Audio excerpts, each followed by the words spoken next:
అత్యాధునికమైన టెక్నాలజీతో fertility treatment అందిస్తోంది Medici IVF. నిన్న మీరు అసెంబ్లీలో టీఆర్ఎస్ వాళ్ళ మాటలు చూశారు. మేడిగడ్డలు నీళ్లు నింపరి అన్నారంకి ఎత్తిపోయారని.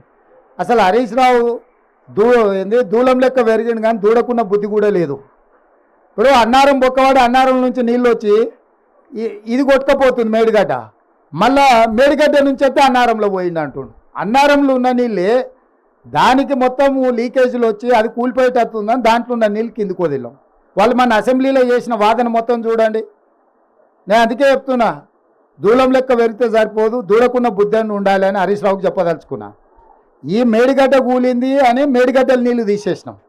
ఇప్పుడు అన్నారం కూలేటట్టు ఉందని అన్నారంలో ఉన్న నీళ్ళు తొలగిస్తే మళ్ళీ మేడిగడ్డ లాపంటే ఎత్తి అన్నారంలో పోయాలంట. అసలు ఏమన్నా మెదడు ఉండే ఆలోచన? అందుకే వాళ్ళు ఏందనంటే చేసిన తప్పులను కప్పిపుచ్చుకోవడానికి ఎదురుదాడే ఒక మంచి విధానం అన్నట్టుగా వాళ్ళు ఒక ఆలోచన చేస్తున్నారు. కాబట్టి ఇప్పుడు స్పష్టంగా నిపుణుల నివేదికలు వచ్చిన తర్వాత మీరు చెప్తున్న ప్రతి అంశాన్ని పరిగణలోకి తీసుకుంటాం.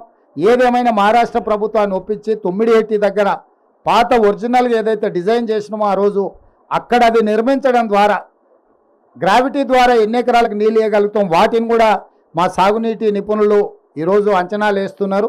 తప్పకుండా వాటి అన్నిటిని దృష్టిలో పెట్టుకొని చేస్తాము. గోదావరి జలాలను పూర్తి స్థాయిలో ఉత్తర తెలంగాణకే కాదు, అవసరమైతే దక్షిణ తెలంగాణ ప్రాంతానికి కూడా నీళ్ళను వినియోగించుకోవడానికి కార్యాచరణ చేపడతాము. మేము హడావిడి చేయము, అపరం మేధావులం అని మేము చెప్పుకోము. 80,000 పుస్తకాలు చదివినామని అసలే చెప్పం. ఎందుకంటే ఎవరు చేయాల్సిన పని వాళ్ళే చేయాలి. మీకు తెలుసు కదా, దోపిక కదా నాకు గరక నాకు ఘాట్కా అని. గాడిద చేయాల్సిన పని గాడిద చేయాలి, కుక్క చేయాల్సిన పని కుక్క చేయాలి. కుక్క పని గాడిద చేసింది అనుకోండి నడ్డి ఉడుగుతుంది. పరిపాలన చేయాల్సింది మనం. నిపుణులు ఇచ్చిన నివేదికల ప్రకారం మనం పరిపాలన చేయాలి. మనమే నిపుణులు అనుకొని అపరమేధావులం అనుకొని చెప్తే మేడిగడ్డలాగా అవుతుంది కథ. చెప్పుకోము. 80,000 పుస్తకాలు చదివినామని అసలే చెప్పం. ఎందుకంటే ఎవరు చేయాల్సిన పని వాళ్ళే చేయాలి. మీకు తెలుసు కదా, దోపిక కదా నాకు గరక నాకు ఘాట్కా అని. గాడిద చేయాల్సిన పని గాడిద చేయాలి, కుక్క చేయాల్సిన పని కుక్క చేయాలి. కుక్క పని గాడిద చేసింది అనుకోండి నడ్డి ఉడుగుతుంది. పరిపాలన చేయాల్సింది మనం. నిపుణులు ఇచ్చిన నివేదికల ప్రకారం మనం పరిపాలన చేయాలి. మనమే నిపుణులు అనుకొని అపరమేధావులం అనుకొని చెప్తే మేడిగడ్డలాగా అవుతుంది కథ. చెప్పుకోము. 80,000 పుస్తకాలు చదివినామని అసలే చెప్పం.